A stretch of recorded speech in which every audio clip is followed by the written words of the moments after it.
तो मुझे तो लगता है आप ट्रेंड सिंगर तो नहीं हो, आप तो शुरू से जो आपका जीवन है नहीं हूँ तो फिर मुझे ही पता नहीं है ये कैसे हो गया। बट एक होता है ना, मैं अपने आप को भक्ति सिंगर, भक्ति भाव वाली सिंगर कहना चाहूँगी, बिकॉज ट्रेन सिंगर बहुत अच्छे सिंगर्स है। सो एक भाव से और भक्ति से मैं जो अंदर से आता है वो उस तरह से गाती हूँ। और मुझे ऐसा लगता है कि मेरे गुरु जी की ग्रेस है, भगवान का आशीर्वाद है, तो वो सब हो जाता है। मैं आंखें बंद करती हूँ और अपने आप ही सब हो जाता है। सो दैट्स भक्ति में तो भाव ज्यादा चाहिए, बाकी चीज तो ठीक है। So that's my experience. And ऐसे वो से ये मेलोडी आई, फिर कृष्ण वंदना तैयार हुई।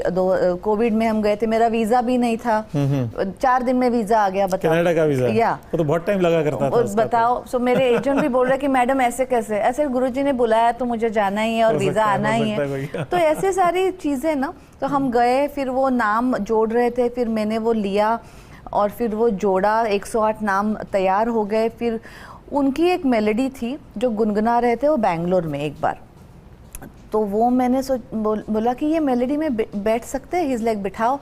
तो वैसे बैठ गया और 8 दिन में कृष्ण वंदना तैयार हो गई। हाँ जी। फिर प्रैक्टिस किया, थोड़ा ये किया। और हमारे जो सत्संग होते हैं, एक दिन गुरुजी ने माइक मुझे दे दिया, गाओ। And I was like, अभी बोल ही रहे तो मैंने शुरू किया। अच्छा, वो पहली बार था? पहली बार। अच्छा। माइक पे शुरू कर दिया। तो मैं बोली अभी बोल रहे तो हो जाएगा। और अब से जो शुरू हो गया है ना, अभी भगवान की ग्रेस से सब हो रहा है। एंड उसके साथ साथ ना म्यूजिशियंस बैठे थे, तबल जी और पेटी एंड सरोज जी, जो सब आज है। तो वो सारे साथ में बजाना शुरू कर दिए, तो हमारा म्यूजिक बन गया, चल गया।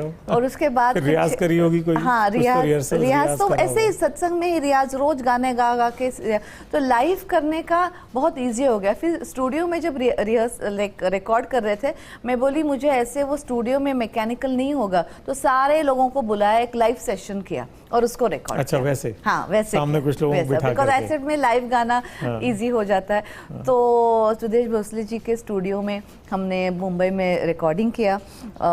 राकेश चौरासिया जी ने फ्लूट दी है, श्री हरिप्रसाद चौरासिया के नेफ्यू है वो, बहुत बढ़िया। और उसके बाद ही वन 2 ग्रैमी अवार्ड्स उसी साल में।